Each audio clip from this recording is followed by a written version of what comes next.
अरे रामू सुन, आज मेरा आलू पूरी खाने का मन कर रहा है। जाकर बंसी से आलू पूरी ले आ। और सुन, एक प्लेट तू भी खा जाइयो, बंसी की आलू पूरी बहुत स्वाद होती है। हाँ मालिक, लेकिन मुझे आलू पूरी लाने में थोड़ा वक्त लगेगा, क्योंकि बंसी के आलू पूरी की दुकान पे बहुत लंबी लाइन लगती है। हाँ, कह तो तू सही रहा है, बंसी के आलू पूरी है भी तो जबरदस्त, लाइन तो लगेगी ही। कोई बात नहीं, तू जा। बंसी बहुत ही लजीज आलू पूरी बनाया करता था। उसके आलू पूरी खाने के लिए लोग दूर दूर से आया करते थे। पहले बंसी बहुत गरीब था। उसने अपनी जिंदगी में बहुत कठिनाइयाँ देखी थी। एक टाइम पर बंसी और उसकी बीवी इतने ज्यादा गरीब थे कि उनके घर में खाने के लाले पड़े रहते थे। उसके पास रहने को अपना मकान तक नहीं था। तभी एक दिन, बंसी, तुझे 3 महीने हो गए किराया ना दिया तूने अभी तक। बस अब इससे ज्यादा नहीं रुक सकता मैं तुझे आखिरी बार बोल रहा हूँ कि अगर तूने मुझे अगले महीने किराया नहीं दिया तो। रामलाल जी प्लीज, इस बार भी थोड़ा मुश्किल है। मालिक, मेरी नौकरी चली गई है, अभी मेरे पास करने को कोई काम नहीं है। आप प्लीज मुझे थोड़ा और वक्त दे दीजिए। भाई देख, अब मुझे कुछ और नहीं सुनना। अगले महीने मैं इसी तारीख को आऊंगा किराया लेने। नहीं दे पाया ना तो उसी टाइम तुझे निकाल दूंगा, समझे? इतना कहकर रामलाल वहाँ से चला जाता है। तभी बंसी अपनी बीवी कमला से कहता है, कमला, अब मैं क्या करूं?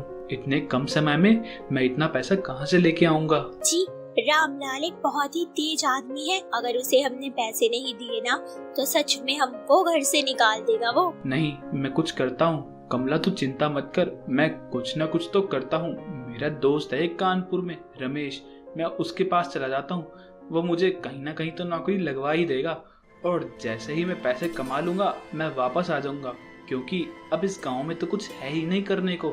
जी, मैं आपके कपड़े और कुछ खाने का सामान पैक कर देती हूँ। बंसी का दोस्त रमेश कानपुर में एक अच्छी कंपनी में जॉब कर रहा था। बंसी अब जैसे तैसे अपने दोस्त के पास पहुँचता है, जहाँ वो अपने दोस्त रमेश को अपनी पूरी आप बीती सुनाता है। और रमेश कहता है, अरे बंसी, तू चिंता मत कर, अब तू मेरे पास आ गया है। मैं कल ही तुझे कहीं ना कहीं काम पे लगवा दूंगा। चल, मैं अब तेरे लिए कुछ बना के लाता हूँ खाने को। अरे नहीं रमेश, तू काम से थक के आया है और आज तुझे मैं अपने हाथों की स्पेशल आलू पूरी खिलाता हूँ। क्या आलू पूरी? सच में यार, मैं तुझे बता नहीं सकता कि मैं तेरे हाथ की आलू पूरी कितनी मिस कर रहा था। मैं तेरे को आलू पूरी का सामान देता हूँ। हाँ भाई। रमेश उसे आलू पूरी बनाने का सारा सामान ला देता है और बंसी उसे आलू पूरी बना कर देता है। और रमेश उसे खाकर कहता है, अरे बंसी, क्या स्वाद आलू की सब्जी और पूरी है, मजा ही आ गया। तू एक काम क्यों नहीं करता? तू अगर कानपुर में अपनी ये आलू पूरी बेचे तो तेरी अच्छी कमाई हो जाएगी। तेरे हाथ की आलू पूरी खा के लोग दीवाने हो जाएंगे, दीवाने। लेकिन ठेला लगाने के लिए तो पैसों की जरूरत है और मेरे पास तो। अरे तू चिंता क्यों करता है, मैं हूं ना, तेरी इतनी मदद तो कर ही सकता हूँ। कुछ वक्त में रमेश ने सारा इंतजाम करवा लिया। वह बंसी को कानपुर के बाजार में एक ठेला लगवा देता है और बंसी वहाँ आलू की सब्जी और पूरी बेचना शुरू कर देता है। लेकिन शुरुआत में उसके पास ग्राहक कम आते थे, लेकिन जो भी आता उसकी आलू पूरी की तारीफ किए बिना नहीं जाता। अरे वाह, मजा ही आ गया। कितनी अच्छी आलू पूरी बनाई है, चटपटी आलू की सब्जी, गरम गरम पूरी और साथ में प्याज। वाह, मजा ही आ गया। यार बंसी भाई, तुम्हारे इस आलू पूरी का तो कोई जवाब ही नहीं है। एक काम करो, तुम मेरे लिए 2 प्लेट पैक भी कर दो। जाकर अपनी बीवी को खिलाऊंगा ताकि उसे भी तो पता चले कि आलू पूरी होती कैसी है। बंसी उसे 2 प्लेट आलू पूरी पैक करके दे देता है और धीरे धीरे बंसी का काम चलने लगता है। रमेश भी अपनी जॉब छोड़ देता है, क्योंकि बंसी अकेला ठेला संभाल नहीं पा रहा था। और अब बंसी और रमेश मिलकर पूरी सब्जी का ठेला चलाते थे और बंसी अपने किराए के पैसे भी भिजवा देता है। धीरे धीरे आलू पूरी की बिक्री भी बढ़ने लगती है, तो रमेश एक छोटा सा ढाबा किराए पर ले लेता है।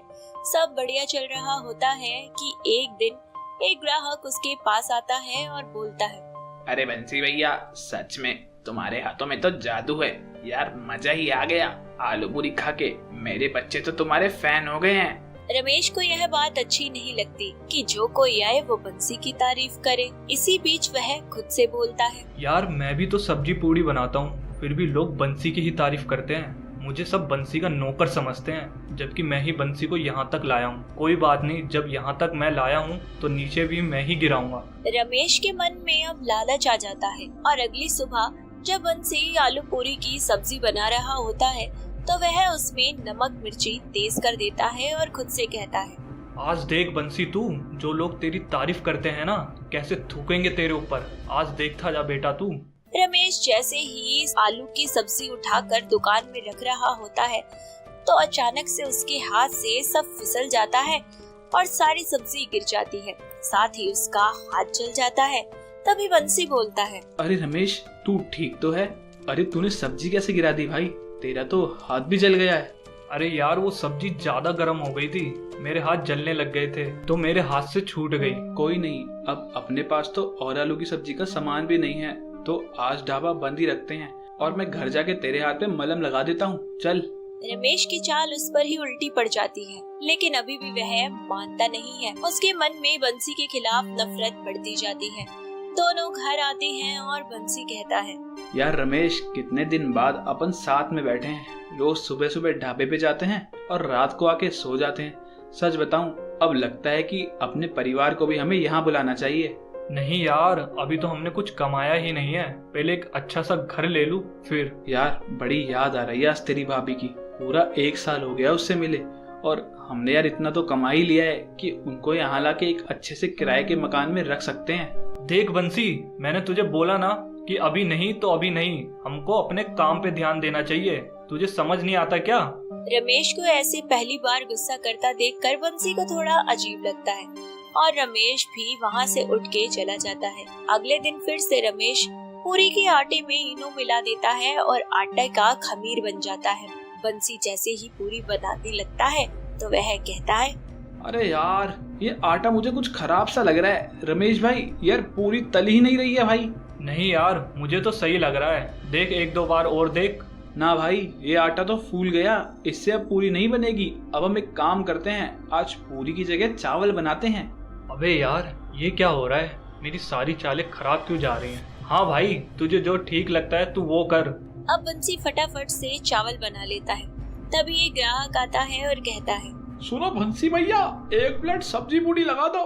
माफ कीजिए भैया, वो क्या है ना, आज आलू की सब्जी के साथ पूरी नहीं चावल है। बताओ दूं? अरे हाँ भैया, दे दो, जो भी है। बड़ी भूख लगी है और आपके हाथ का बना कुछ भी खा लो, मजा ही आएगा। जी धन्यवाद भैया, अभी देता हूँ। बंसी फटाफट से आलू की सब्जी के साथ चावल उस ग्राहक को देता है और वह आदमी आलू की सब्जी के साथ चावल खाकर उसका दीवाना हो जाता है और बोलता है, यार बंसी भैया, तुम कमाल हो यार, सच में। तुम्हारी तरक्की तुम्हारे हाथों में है और वही चीज है जो तुम्हें यहाँ तक लेकर आई है। जी शुक्रिया, लेकिन मेरी तरक्की का असली हकदार मेरा दोस्त रमेश है। अरे अगर ये ना होता तो मैं कहीं भीख मांग रहा होता, इसी ने मुझे यहाँ तक पहुँचाया है। बंसी की बातें सुनकर रमेश को अपनी गलती का पछतावा होता है और उसे यह जानकर बहुत अच्छा लगता है कि बंसी उसे अपना सब कुछ मानता है और वह उसके साथ इतना गलत करने चला था। शाम को जैसे ही बंसी घर आता है तो रमेश बोलता है, सुन भाई, मुझे माफ कर दे, मेरे से बहुत बड़ी गलती हो गई। क्या हुआ भाई, बता तो। मैं पैसे के लालच और लोगों को तेरी इतनी तारीफ करते देख मैं जल गया था, इसलिए मैंने तेरा बुरा करना चाहा। लेकिन वो कहते हैं ना, अच्छे लोगों के साथ भगवान अच्छा ही करते हैं। लेकिन अब मुझे अपनी गलती का एहसास है, मुझे माफ कर दे भाई। अरे कोई बात नहीं भाई, मैंने तुझे माफ किया। तू मेरा भाई है यार, और ये कामयाबी हम दोनों की है। भाई हम एक दूसरे से क्यों जलें, हम दोनों को एक दूसरे की जरूरत है। हाँ भाई, और अपने परिवार की भी। इसलिए मैंने गांव में अपने परिवार के लिए कानपुर की टिकट भी भेज दी है, कल से वो हमारे साथ ही रहेंगे। यह बात सुनकर बंसी खुश हो जाता है। अगले दिन अपने परिवार को लेने दोनों दोस्त स्टेशन पहुंच जाते हैं और अपने घर वालों से मिलते हैं और खुशी खुशी रहने लगते हैं।